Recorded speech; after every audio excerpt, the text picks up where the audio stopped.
Do do do. Do do do. Do do do. I'm gonna get some water actually. I'm recording, by the way. Fine. You want to maybe get in front of the camera? Nope. Phil Tippett is a big dick special effects guru who has an IMDb page longer than a limousine-shaped dildo. However, his most famous role is that of Dinosaur Supervisor on the Jurassic Park films, a role he thinks he did really, really, really well. You know, despite the fact all of the dinosaurs escaped.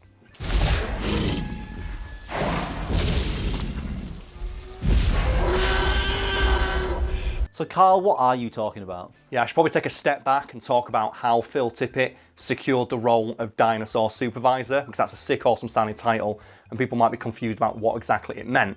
So the story goes that when Jurassic Park first entered production, Steven Spielberg was dead set on realising all of the sweet dinosaur action with a combination of practical effects and go motion.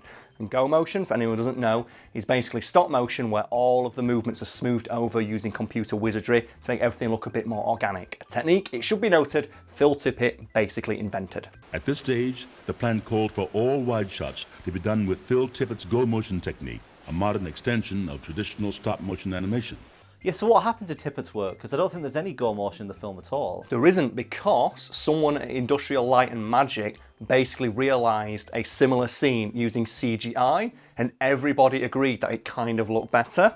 And they decided, like, we'll use practical effects and CGI and throw go motion out entirely. I should probably point out that one of the people who agreed that CGI looked better was Phil Tippett himself, who is quoted as saying, "Looks like I'm extinct," when he saw the CGI dinosaur running around on screen. A line Steven Spielberg found so funny, he wrote it into the film as a joke said by Jeff Goldblum. So what are you thinking? We're out of a job. Don't you mean extinct? Have you seen the edited picture someone's done? Do you know, like Alan Grant's pressing his head against the dinosaur? Someone's edited it so it's him doing it against like a giant Jeff Goldblum with his shirt off. It's amazing. Put that in behind us, it's great.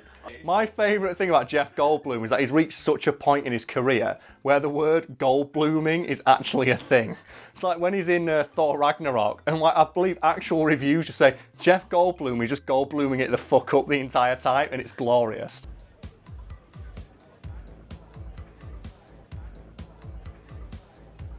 I'm kind of upset as well that he's in the new Jurassic World, and they're really featuring him really prominently in all of like the trailers and stuff. Do you know he's only in it for like a minute? I imagine he appears in the court case and that's it. Yeah, like he's openly said in interviews, oh, it's nothing more than a glorified cameo. Like he says, oh, I'm basically in it for 20 seconds. Well, they're including him in all of the promotional material because they know people want to go back and watch Goldblum. Welcome to Jurassic World. If you didn't know that, you're probably going to be a bit disappointed when you go watch the second Jurassic World movie and realise, holy shit, Jeff Goldblum's not in this for very long. Or he's lying about it and he's actually in the entire film and I they've hope been that hiding is. it from everybody. I hope that in the first 10 seconds of that movie, like Chris Pratt and Bryce Dallas Howard just get eaten by a dinosaur, and Alan Grant rides in on 14 velociraptors on top of each other with Jeff Goldblum going, it's up to us to save the day. 14 on top of each other? Yeah, Chris Pratt thought it was like Big Dick training one. Alan Grant's been secretly training them for years.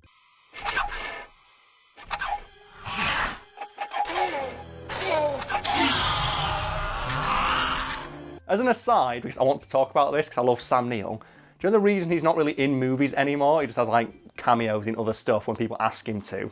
It's because he's too busy running a farm where he just looks after pigs and makes wine.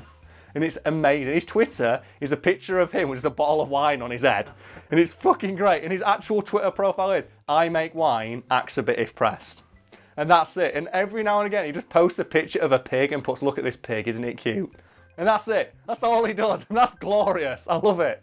Moving back to the first Jurassic Park movie, when the decision was made to realise all the dinosaurs using CGI and practical effects and not use go motion, Spielberg decided to keep Tippett on as an advisor to the special effects crew, reasoning that his literal decades of experience making dinosaurs walk around might be helpful. As a result, Phil Tippett's actual job description went from stop motion artist to Dinosaur Supervisor.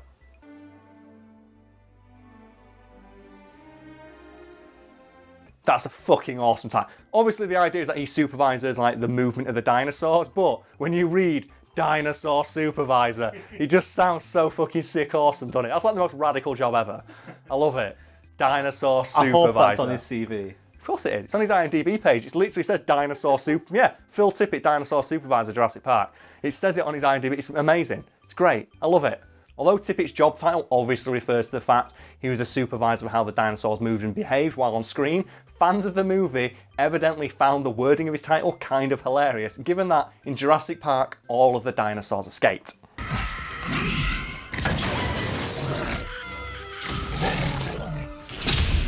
I'm pretty sure I've heard this joke before. I'm going to guess that a lot of people watching have at least seen some variation of it. I think the most famous one is just a screenshot of Jurassic Park with Phil Tippett, Dinosaur Supervisor, and then a caption underneath saying something like, "Come on, Phil, this was not fucking amateur hour. People died, Phil. There were dinosaurs everywhere. They were in the kitchens, Phil. Get it together." And you'd think, like, that's a pretty funny joke, but by the time it entered meme territory, like, Tippett was in, like, his 60s, so you think that, one, he'd either not even be aware of it, or two, not give all that much of a shit. Apparently, though, he was, and he was kind of upset by it, because he felt like he did a really good job as Dinosaur Supervisor. It is kind of adorable, isn't it, that he was in on the joke, but my favourite part is that for Jurassic World, he was brought on again, and people complained about it, saying, "Oh, come on, after the job he did last time, you honestly expect him to do a good job after all the dinosaurs escaped in Jurassic Park." And what they did is his actual role in that film was dinosaur consultant. Because obviously his role was like a bit less like intensive than it was before because of his age and stuff. He was brought on mostly like to serve as like, how does the T-Rex move and stuff like that. But he joked about it in an interview with Empire magazine when they asked him, "So Phil, you were the dinosaur like supervisor in the first movie, but now you're a dinosaur consultant. What's the deal with that?" And he said, "Oh yeah, a lot of people online said I did a bad job, so they demoted me." I'm really upset about it. I should mention as well that Phil Tippett adamantly denies that he did a bad job supervising all of the dinosaurs in Jurassic Park, even going as far to release a short video defending himself, complete with a tweet that simply read, "You weren't there."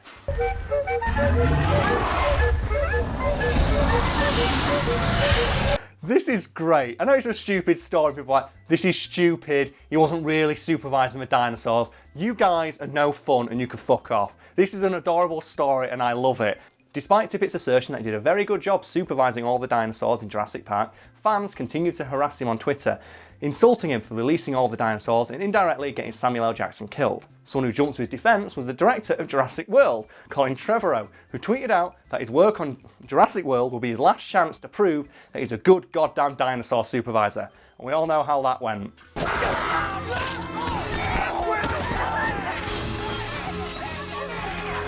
All the dinosaurs got out again. That's the best. He was only a consultant this time, and the dinosaurs still escaped. Maybe he's just cursed.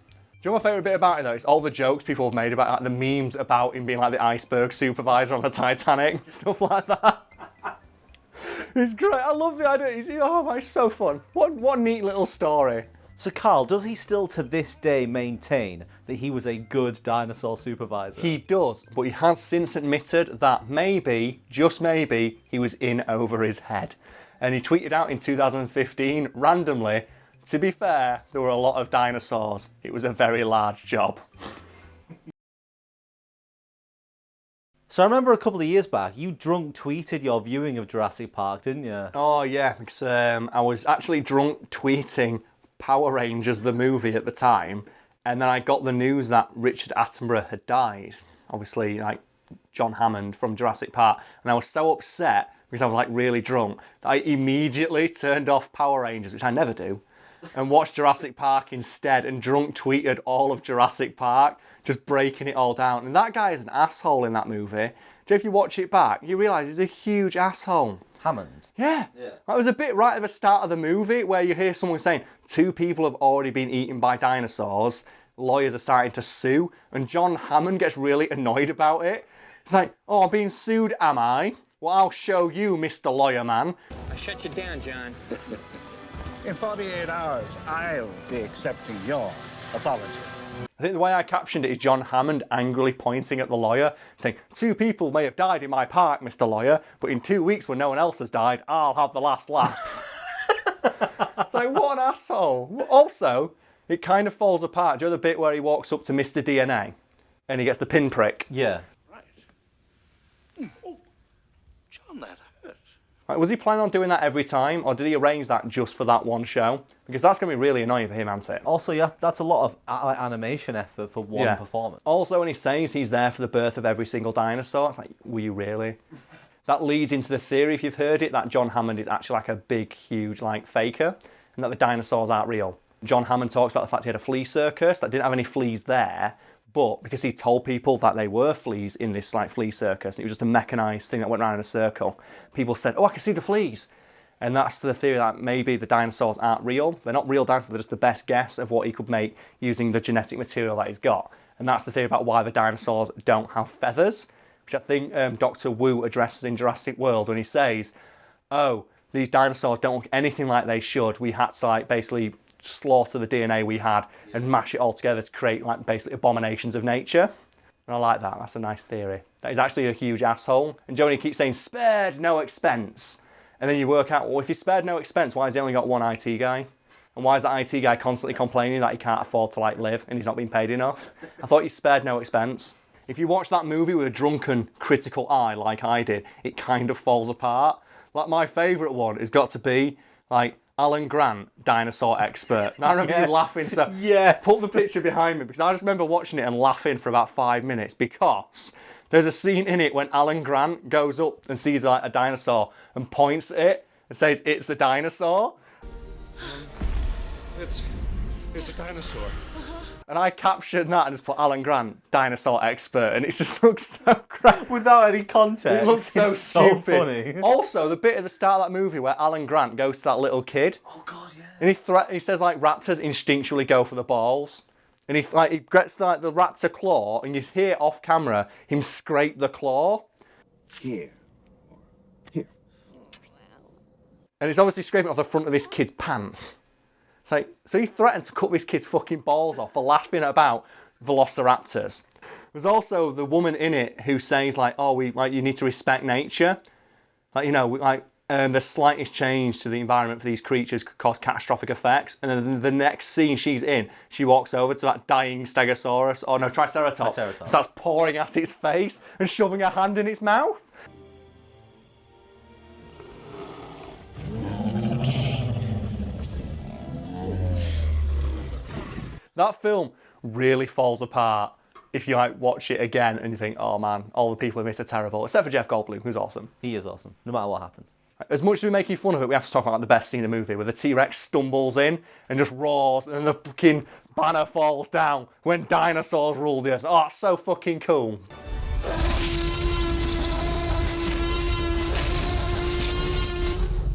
Do you know what about that scene confuses me? Earlier in the movie, they hear the T-Rex approaching from like, I don't know, a good quarter mile. Like they're sat in their car in the rain and they hear it taking steps. Every step it takes shakes like the 3-ton Jeep with enough force to make like the water shake. Later in that movie, in broad daylight, the dinosaur somehow sneaks up on them without making any noise whatsoever, and the raptors, who fear it above all other creatures, don't notice that it's coming. You know, the thing that Dr. Alan Grant says are nature's perfect hunter don't notice that an even bigger dinosaur is walking towards them, when earlier in the movie we established that dinosaur creates mini earthquakes with every step. It was clearly like doing some kind of sneak mission, wasn't it? Ninja dinosaur. Ninja dinosaur just hiding behind like a wall, looking around the corner, waiting for its perfect moment.